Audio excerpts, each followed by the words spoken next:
Shalom, saudara yang dikasih dalam nama Tuhan. Renungan hari ini, Kamis 31 Maret 2022. Diberi judul Saluran Kasih. Demikian firman Tuhan. Kemudian berkatalah Daud kepadanya, "Janganlah takut, sebab aku pasti akan menunjukkan kasihku kepadamu oleh karena Yonatan ayahmu. Aku akan mengembalikan kepadamu segala ladang Saul nenekmu, dan engkau akan tetap makan sehidangan dengan aku." Tertulis di dalam 2 Samuel 9 ayat 7. Bacaan harian tertulis di dalam 2 Samuel pasal 7 sampai pasal 9. Mefiboset adalah anak Yonatan, sahabat Daud, cucu dari Raja Saul yang adalah orang yang sangat membenci Daud dan ingin membunuh Daud. Mefiboset pun adalah seorang yang cacat kakinya, yang sebenarnya tidak layak menghadap raja, dan sesungguhnya Mefiboset harusnya dibunuh oleh Daud karena dia adalah keluarga dari musuh Daud. Tetapi di dalam kisah ini Daud menunjukkan kasihnya kepada Mefiboset.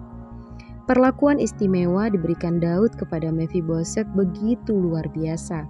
Mefiboset yang adalah keluarga musuh diberikan aset berupa seluruh harta Saul, diberikan pekerja untuk membantu dia. Bahkan Mefiboset diberikan kesempatan untuk makan sehidangan dengan Raja Daud, seperti seorang anak raja. Bagaimana bisa hal ini terjadi?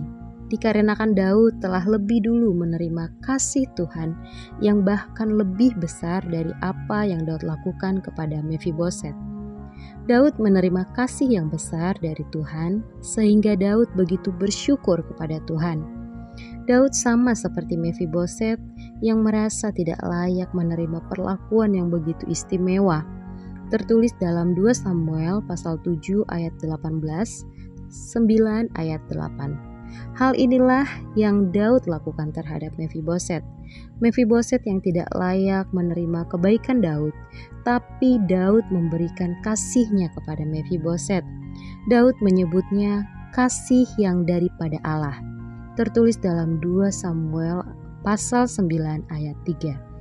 Kita pun sebagai orang-orang yang telah menerima kasih dan anugerah yang besar dari Tuhan, sudah seharusnya melakukan hal yang sama terhadap sesama kita, yaitu mengasihi.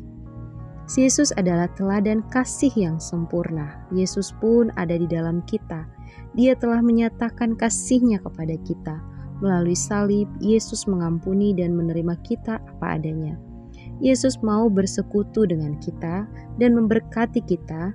Bahkan Yesus setia bersama kita padahal kita tidak layak menerimanya. Kasih inilah yang seharusnya juga menjadi gaya hidup kita, supaya semua orang di sekitar kita dapat melihat Yesus di dalam kita. Amin.